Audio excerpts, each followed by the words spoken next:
Two. There we go. Hi, everybody. You're welcome into today's podcast, Walking the Walk with Oliver Nshom. In today's conversation, we are going to be having a very interesting conversation today on authenticity. And we are looking at the power of authenticity in public speaking. And so, once again, you're welcome. Let us know which platform you are joining us from.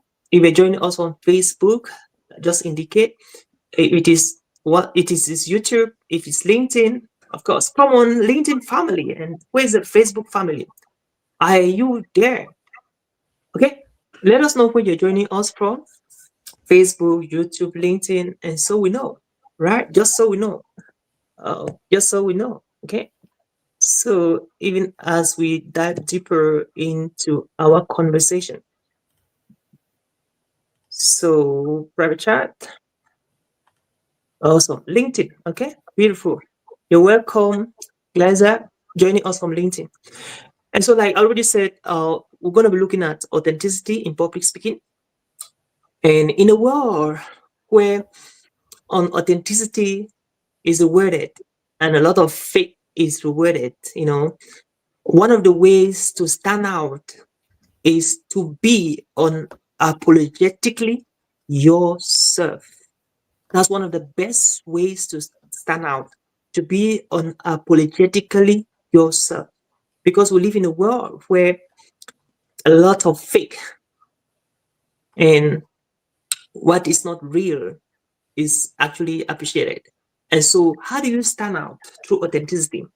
And by the way, before we dive deeper, as I was reflecting about this podcast today and what we're going to be talking about and how we can best bring this content to our audience, one of the things that was going through my mind was how how can we make this one of the best podcasts?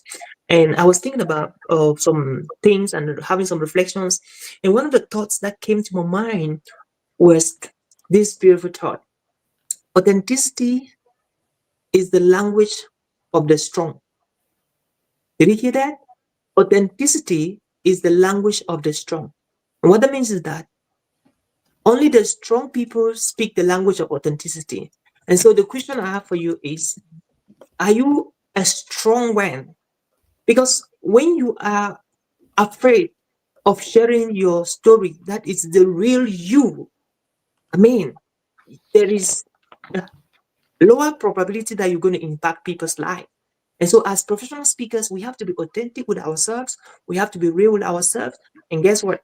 We need to own our stories. We have to own our stories. And if you have never owned your stories, I mean, like, I don't feel you're authentic. And that doesn't qualify you to speak and make a living from speaking. Because if you understand this industry pretty well, you need to know that authenticity here is a watchword. You need to be real to yourself. You need to own your stories. And so, why do we need to be authentic as professional speakers? Why is it important for you and I that we call ourselves professional speakers to be authentic in the way we do our work?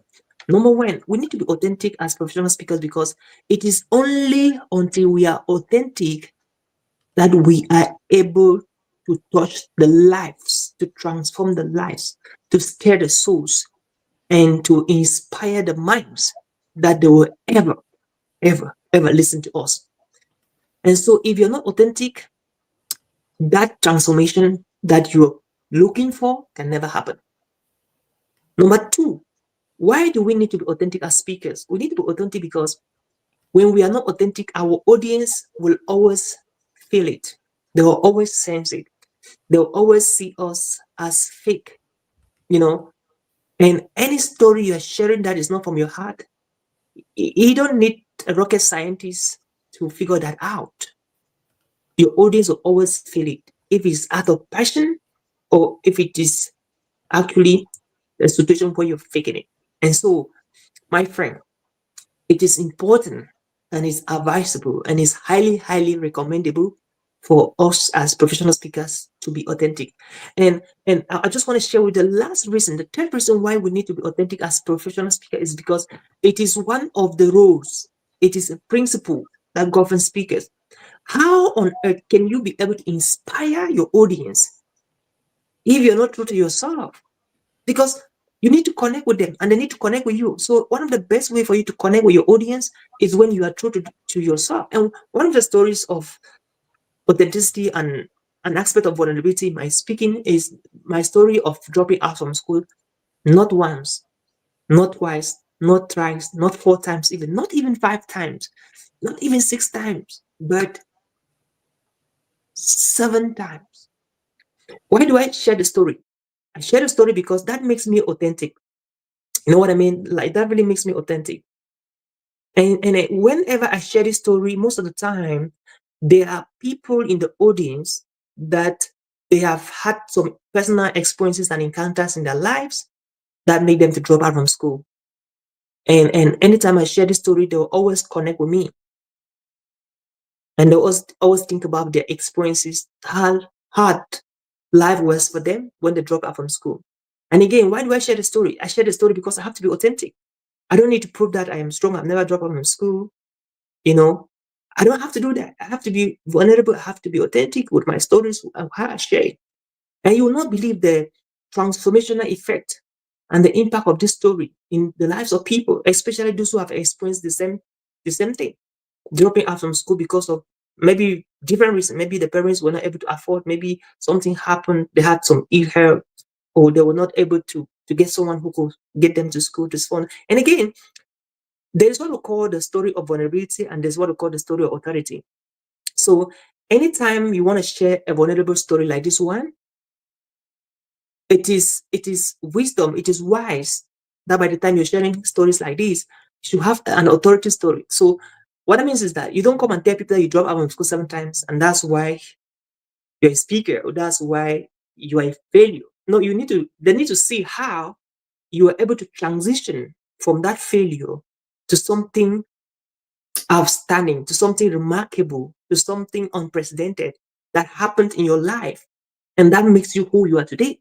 So that thin line must be drawn, and that's why, as professional speakers, it's always good to have accountability partners. We need to be one another's keeper. And what I'm saying is that you need to have someone whom you can share some stories first with that person to give you feedback on what he or she thinks before you go publicly and share the story, because some stories can ruin your life, especially when you don't structure them very well. They can destroy your career and it'll be difficult to recover from that. So my advice, my recommendation is that even as you go about being authentic as a speaker, you need to share the right stories at the right time, because there's some stories you don't need to share them until you had a certain transformation before you share them. Because again, it's speaking and it's touching lives of people, and you put in front of people to share something with them that will help them, that will inspire them, that will empower them, and that will transform their lives. Above all, entertain them. And so, how do you expect to transform lives, to impact lives, to entertain lives, to empower lives if you're not authentic? And so, those are reasons why we need to be authentic as speakers. Now, let's look at how can you become authentic. One of the best way to become authentic is to always rehearse before you come to speak.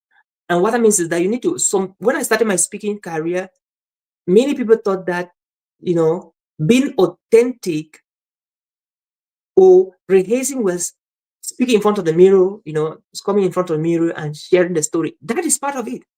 But again, you have to go beyond that. Get a group of high school students, get a group of university or college students, get a group of middle school students, get some family members, gather together, speak in front of them, get their feedback, get some colleagues together during lunch, speak in front of them, get their feedback. That's one of the best way I do rehearsing. Go to Toastmasters Club, solicit for 7 minutes and 10 minutes. Give a summary of your talk, get feedback, chambers of comment, do free presentation, get feedback. That is one of the best ways to rehearse. And when you're doing that rehearsal, you are practicing authenticity, you're sharing your story to smaller audiences, bigger audiences, And when you begin to do that, you are practicing and rehearsing before you come into a bigger audience. And when you start sharing in front of a bigger audience, it is going to be a boom. And that is the power of authenticity.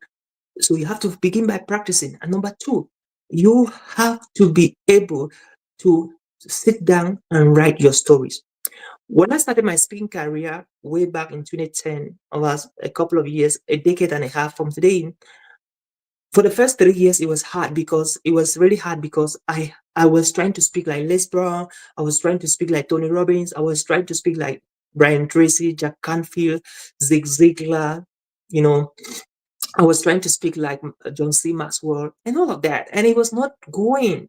And that's why I started by saying that in a world full of fake, one of the greatest things to do is to be courageous about being unapologetically authentic yourself. And what that means is that the moment you are not you, people will never feel you. My goodness, you need to write that down. The moment you are not you as a speaker on the stage, your audience will never feel you. And what that means is that, so I had to switch, I had to transition from trying to be any other person and to become me. And that was when my journey of authenticity started. So what's the difference between the first 3 years of my speaking career and the last 15 years of my speaking career? The difference is the first 3 years I wasn't authentic, and within the last 15 years, I became my real self. And that is why the number of people I've touched, the more I speak, they are increasingly really, really so significant, unlike when I started speaking. Not just the fact that I had less platforms, but I have many platforms today. I touch more lives because I am authentic. And so, as a speaker, you have to write your stories. So, you have a story, and there's nobody here on earth living that doesn't have stories. Everybody has a story. And that story that, I just want to say this, put it this way: the stories you are scared to share, the stories you are afraid and very shy to share, those are the stories of authenticity that will be able to transform the lives of the people that will need to listen to you.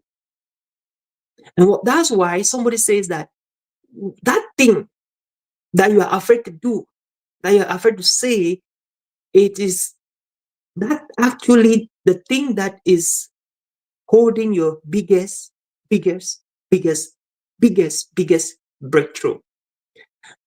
Literally, what you're afraid to do is what will bring you the success you're looking for, even as a speaker. It means to speakers like us, the stories you're shy to share, the stories you're not feeling comfortable to share. I understand that maybe you have not received your healing, going through that experience. That's fine. In as much as you're waiting to receive your healing and total transformation before you start sharing the stories, those are the stories of vulnerability that will transform the lives of people that will be listening to you. And so eat that frog, like Brian Tracy will say it in his book, eat the frog. And what is the meaning of eating the frog? Eating the frog is actually doing those things that everyone is scared of. Doing the things that you yourself you're scared of. That's eating your frog. So it pays to be authentic. And lastly, how do we become authentic? We can become authentic by accepting and owning our stories. Oh my gosh. When you own your stories, you are going to be unapologetic about sharing those stories. But if you want to share the stories, you must first own the stories. Because if you don't own the stories, you will not have that courage to share them out there. So those are the various ways on how we can become authentic. And why must we become authentic? Because we are speakers. And as speakers, you have to preach what you practice. And the moment you are preaching what you don't practice, you are faking it. And there is no way you can create impact in the lives of the people listening to you if you are not authentic, if you are faking it. So that's why we have to be authentic. And so that was it for today, my friend. We talked about authenticity, and I started by saying that authenticity is the language of the strong, and only strong people are authentic with themselves. And it really pays to be authentic because authenticity is what will open you incredible doors, incredible breakthroughs, to give you more works, more platform to speak. And if you're not authentic, like how can you ever become a successful speaker if you're not authentic? So if you're out there and you're thinking of becoming a speaker, I'm urging you to become truly authentic with yourself, even as you go about doing your speaking. So at this point, thank you so much for showing up. Let me know which platform you're watching us from. And if it's LinkedIn, indicate, hey, Lisa, thank you so much for showing up on LinkedIn. Really, really appreciate. And so if you have a question, I'll be glad to answer one or two questions. And then we can draw the curtains of our conversation on authenticity until Friday again, where we're talking about something very exciting that I will soon be announcing it. So, any question, any concern, any contribution?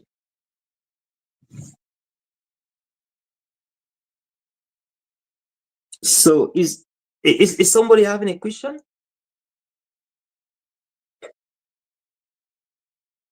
on the subject of authenticity? Anybody with a question? So, if there is no question, thank you so much, everybody, for showing up. If this makes some sense to you, uh, share it. Okay, what about faking it until you make it? Well, faking it until you make it. Some people might believe in faking it until you make it, but I don't believe in faking it until you make it. I rather believe in faking it until you make it. You know, there's a difference between fate and fake. I'm talking of fate like in FAITH. FAITH. Fate, you can fate it until you make it, but I don't believe in faking it until you make it. So faking it until you make it doesn't sound very well to me as authenticity. So authenticity mean that you have to fake it. And I know you'll be asking me, what's the difference between faking it? Faking is believing that you will get it. You know, believing and trusting the process that what you're doing will take you there. That is faking it. So you have this strong belief that you will get there, you will get there one day, you will get there, you are possible, you can do it, you're up to the task, you know. But that is faking it. But faking it now has to do with you already tell people that you're there, you're already behaving, you're already, you know, people already seen that you're there. That's the perception people have about you, that you're already there. But again, you're not there. So when in the way you communicate, hard faking and faking, people who fake it, they were like, I have done this already. And then people who fake it like, though I am not where I want to be, but I'm hoping to get there soon. I'm hoping to get there anytime from now. I will get there in less than no time. I'll get there. That's fake. But faking is like, I already got there. So you see the difference? So it's really for me, it's fading it until you make it, not faking it until you make it. Thank you for that question, Blazer. Exactly. Sometimes it's not about having all the answers, it's about having faith in yourself. Even when the road gets tough, faith it until you make it. Yeah, there we go. Faith it until you make it. So thank you. Great question. So for those of you who are not able to connect, so if you come in and you can contribute, you can make your comments and share your thoughts. My own dear Dr. Daniel Adewuni, and the tone of the communication should reflect that it has not yet happened, but believing for it. That is it. That is it, Dr. Daniel. And you see, so the tone of your communication when you are faithing it should actually tell the people that it has not yet happened and you're still to get there. The tone should communicate, because some people can be faithing it and making it to understand that you already got there. That is not faithing it. That is faking it. So a lot of people can be faking it and actually believing that they are faking it, which is not supposed to be like that. And again, I don't believe in faking it, like I said. So I believe that you have to be faking it until you make it. And I just love the contribution that Dr. Daniel brought in. The tone of the communication should reflect that it has not yet happened. And you're hoping to get it there. You're believing, you're trusting the process, you're putting in the work. Faith it actually rings better than faking it. Thanks. That was it. And thank you everybody for your contributions and for sharing your thought.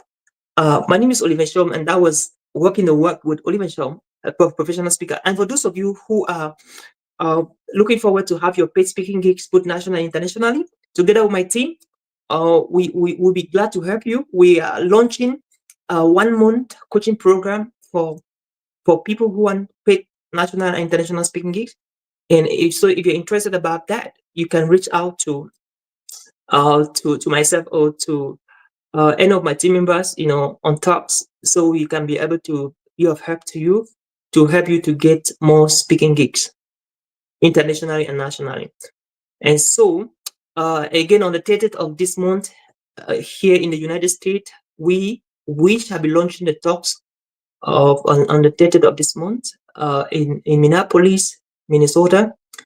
And if you're around the United States, you are invited to be our guest, even as we launch this amazing company, this amazing platform, where we're going to be giving possibilities and a platform to speakers all around the world to share their stories of vulnerability and to be authentic as they share their stories. So it's a platform that connects authentic speakers to speaking opportunities around the world. So, question, I'm curious, what is your story you are most proud of that isn't very nice and that you once felt insecure about?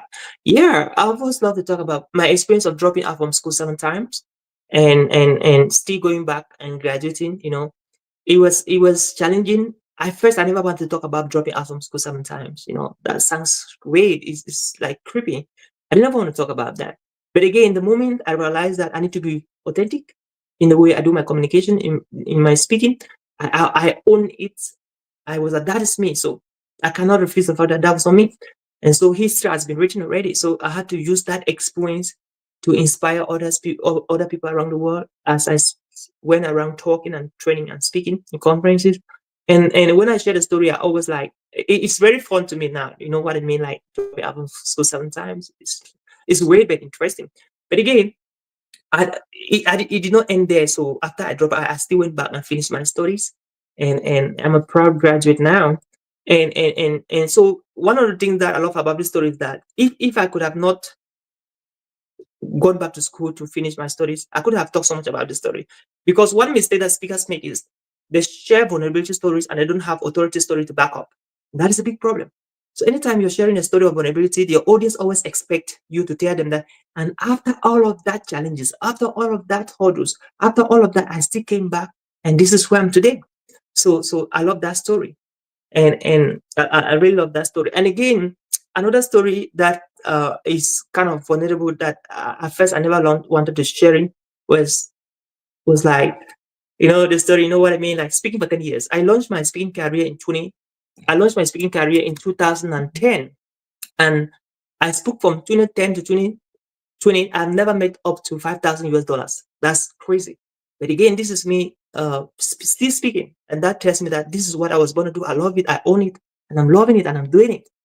And so, thank you so much for the great question. We are going to drop the information and the details for the talks event so that anybody who is interested can contact us here in the US so you can be part of the event. And that would be really cool. We'll be so glad to have you around Dr. Daniel Adewuni if you are around the United States, and to any other person who will be watching this after the live recording. And that is it. You're invited to join talks as one of our talk speakers, and things hopefully will never remain the same. Thank you so much, Glazier. That's inspiring. Okay, thank you so much, Dr. Daniel Adewuni, for showing up. And that's how we saw it for today. And we are delighted to draw the curtains of our conversation for today. And again, Friday is another day for our podcast. The time is 12:20, 12 o'clock Central Standard Time.